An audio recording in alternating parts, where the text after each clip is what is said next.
¿Qué tal amigos de Sin embargo al aire? Nos da mucho gusto que nos acompañen y para nosotros es un privilegio que ustedes recomienden y compartan nuestro trabajo. Que lo recomienden con sus amigos, con sus familiares, pues de esa manera nos apoyan y seguimos adelante con este proyecto periodístico. Ya estamos a unas horas de las elecciones del domingo 2 de junio del 2024.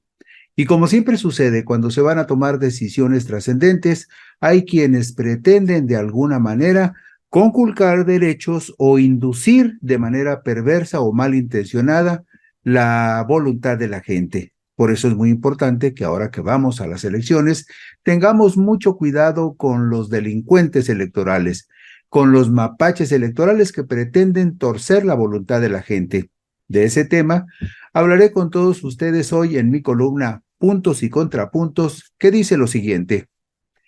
En los comicios del próximo domingo 2 de junio del 2024 se ratificará uno de los principios esenciales de nuestra democracia, que la mayoría manda cuando expresa con su voto la voluntad de respaldar un proyecto de gobierno, una propuesta filosófica, una idea que ilusiona y emociona a la gente en la búsqueda del bienestar y de la felicidad. Por lo tanto, el domingo, la mayoría, sin importar el signo que la defina o la idea que la guíe, hará valer el principio constitucional establecido en el artículo 39 que establece que la soberanía nacional reside esencial y originariamente en el pueblo. Por lo tanto, la voluntad del pueblo, la mayoritaria, tendrá certeza en el mandato constitucional imperativo y determinante de que todo poder dimana del pueblo y se instituye para beneficio de éste. En la búsqueda del bienestar para la mayoría, el pueblo tiene en todo tiempo el inalienable derecho de alterar o modificar la forma de su gobierno, hasta encontrar el camino que reivindique sus sueños. Porque el mandato superior que todo presunto servidor público debe cumplir es crear y procurar las condiciones necesarias para que el pueblo pueda ser feliz, por muy utópico que pudiera parecer este enunciado. Los días previos a los comicios y la jornada electoral en sí misma suelen incubar el huevo de la serpiente, que da origen a las conductas de los canallas que pretenden condicionar la voluntad popular en las urnas o la legitimación de los votos que expresan esa voluntad. El pueblo ejerce su soberanía por medio de los poderes de la Unión, en los casos de la competencia de estos y por los de los estados y la Ciudad de México en lo que toca a sus regímenes interiores, en los términos respectivamente establecidos por la presente Constitución Federal y las particulares de cada estado y de la Ciudad de México, las que en ningún caso podrán contravenir las estipulaciones del Pacto Federal. Esto señala el artículo 41 constitucional al referirse a la delegación de la voluntad popular en sus presuntos representantes, bien sea en cargos ejecutivos o en tareas legislativas. Sin embargo, siempre hay poderes formales o facciosos que pretenden conculcar los derechos del pueblo. Por eso, en los días previos a los comicios y durante la jornada electoral, se presentan situaciones que deben ser combatidas con firmeza por los ciudadanos y exigir a las autoridades electorales y penales que cumplan estrictamente con sus responsabilidades. Por eso existe un amplio catálogo de conductas que son sancionadas en los términos que dispone la Ley General en materia de delitos electorales. Y lo más grave es que, en ocasiones, son los propios servidores públicos los que traicionan al pueblo para tratar de inducir malsanamente el sufragio o doblegar voluntades mediante el chantaje o la dádiva o comprometer mediante amenazas a los ciudadanos para que voten por las opciones que ellos representan o que representan sus intereses. Suelen estar coludidos en estas tareas las oligarquías perversas y corruptas, aliadas con políticos del mismo cuño, que cuentan con la bendición de la jerarquía más retrógrada y conservadora de la todavía mayoritaria Iglesia Católica y con la complicidad de la mayoría de los medios de comunicación convencionales. Sobre los delitos electorales el artículo 5 de la Ley General en la materia explica que tratándose de servidores públicos que cometan cualquiera de los delitos previstos en esta ley, se les impondrá, además de la sanción correspondiente en el tipo penal de que se trate, la inhabilitación para ocupar un empleo, cargo o comisión en el servicio público federal, de las entidades federativas, los municipios y las demarcaciones territoriales de la Ciudad de México, de 2 a 6 años, y en su caso, la destitución del cargo si estuvieran en funciones.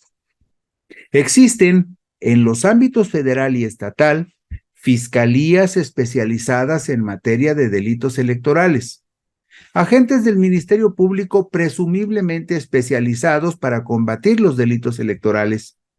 ante quienes tendrían que presentarse las denuncias. Sin embargo, el ciudadano común podría apoyarse en el respaldo de los partidos o candidatos que pudieran ser afectados por la comisión de algún delito electoral, para que sean ellos quienes presenten las denuncias correspondientes tanto en los días previos a la jornada electoral como el mismo día de las votaciones. Pero el día de los comicios, los ciudadanos también podrían formular su inconformidad y señalamientos ante las mesas directivas de casilla, que tendrían que levantar un acta sobre las conductas irregulares o delictivas observadas por los ciudadanos, puesto que aún sin previa denuncia, al tener conocimiento de un presunto delito electoral, el Ministerio Público en la materia debe actuar de oficio, por iniciativa propia.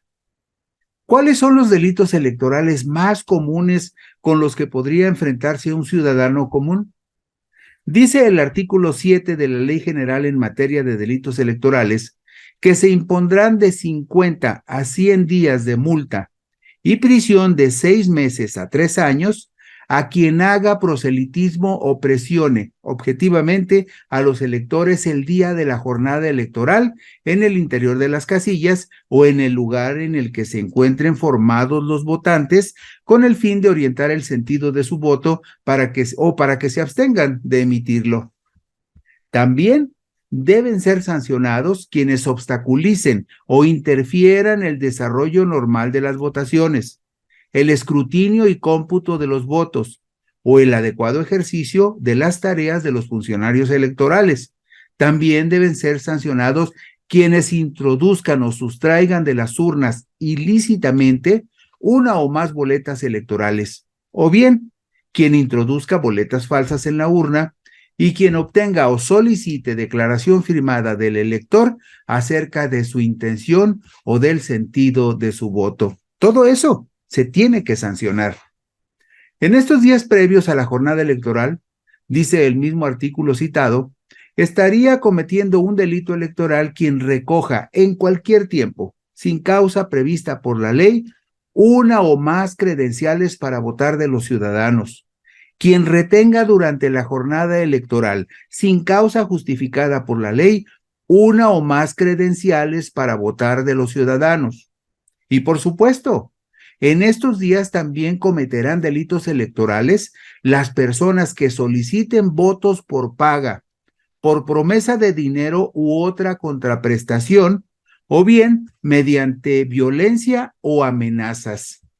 De acuerdo con el mismo artículo 7 de la Ley General en materia de delitos electorales, estaría cometiendo delito electoral quien amenace con suspender los beneficios de programas sociales, ya sea por no participar en eventos proselitistas o bien para la emisión del sufragio en favor de un candidato, partido político o coalición, o para la abstención del ejercicio del derecho del voto o el compromiso de no votar a favor de un candidato, partido político o coalición. La ley también establece que se impondrá de 300 a 600 días de multa y prisión de 4 a 9 años a quien, utilizando bienes, fondos, servicios o beneficios relacionados con programas sociales, ejerza cualquier tipo de presión sobre el electorado para votar o abstenerse de votar. Incluso, el artículo 19 constitucional precisa que el uso de programas sociales con fines electorales es un delito en el cual los jueces están obligados a ordenar la prisión preventiva oficiosa, pues se le considera un delito grave. Los ciudadanos deben de ser muy severos con los delincuentes electorales y no dejarles espacios para que actúen o se escabullan, pues en el catálogo de delitos electorales también están incluidos los que cometen quienes soliciten u ordenen evidencia del sentido del voto o violen de cualquier manera el derecho del ciudadano a emitir su voto en secreto. También comete delito quien vote o pretenda votar con una credencial para votar de la que no sea titular. Quien organice la reunión o el transporte de votantes el día de la jornada electoral con la finalidad de influir en el sentido del voto también estaría cometiendo un delito electoral. La noche de este miércoles 29 de mayo del 2024 terminaron formalmente las campañas electorales. Por eso, también se considera que comete delito electoral la persona que durante los 3 días previos a la elección o hasta la hora del cierre oficial de las casillas, publique o difunda información relacionada con los candidatos, sus partidos políticos y cualquier forma de proselitismo. También cometen delitos electorales los sacerdotes que, aprovechando su influencia espiritual y moral sobre los parroquianos, hagan propaganda y pidan el voto en favor o en contra de algún candidato, de algún partido o de gobierno. Es muy claro el artículo 16 de la Ley General en materia de delitos electorales que establece que se impondrán de 100 hasta 500 días multa a los ministros de culto religioso que en el desarrollo de actos propios de su ministerio o a quien en el ejercicio del culto religioso presione el sentido del voto o induzca expresamente al electorado a votar o abstenerse de votar por un candidato, partido político o coalición. Aunque no es el único caso ni tampoco es una conducta aislada, todos conocemos la reiterada actitud violatoria de la ley del cardenal arzobispo emérito de Guadalajara, Juan Sandoval Íñiguez, quien en las elecciones del 2021 fue responsable de que se anularan los comicios por la presidencia municipal de San Pedro Tlaquepaque en Jalisco, lugar donde él reside, al pedir el voto en contra del gobierno. Y reincidió Juan Sandoval en la misma violación el 25 de abril del 2024, cuando publicó un video en contra del gobierno que advirtió podría llevar a México al comunismo. Por encima de todos los poderes, el pueblo es soberano y la voluntad mayoritaria que se exprese en las urnas es inapelable. La supremacía de lo público se basa en la contraposición del interés colectivo al interés individual y en la necesaria subordinación hasta la eventual supresión del segundo al primero. Además, en la irreductibilidad del bien común en la suma de los bienes individuales y, por lo tanto, en la crítica de una de las tesis más comunes del utilitarismo elemental. Esto argumenta el jurista y filósofo italiano Norberto Bobbio en su libro Estado, Gobierno y Sociedad, página 28, publicado en 2004 por el Fondo de Cultura Económica. Agrega el maestro Bobbio: la primacía de lo público adopta diversas formas de acuerdo con las diversas maneras en que se entiende el ente colectivo, la nación, la clase, la comunidad del pueblo, en favor del cual el individuo debe renunciar a su autonomía. No es que todas las teorías de la supremacía de lo público sean histórica y políticamente las mismas, pero es común a todas ellas el principio de que el todo es primero que las partes. El pueblo manda,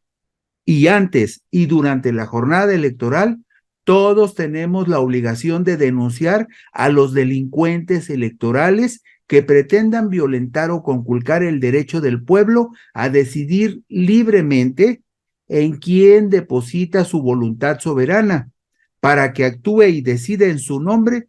para su beneficio y en busca de su felicidad. Gracias por su gentileza, gracias por su atención. Si les apetece, por aquí nos encontraremos dentro de una semana.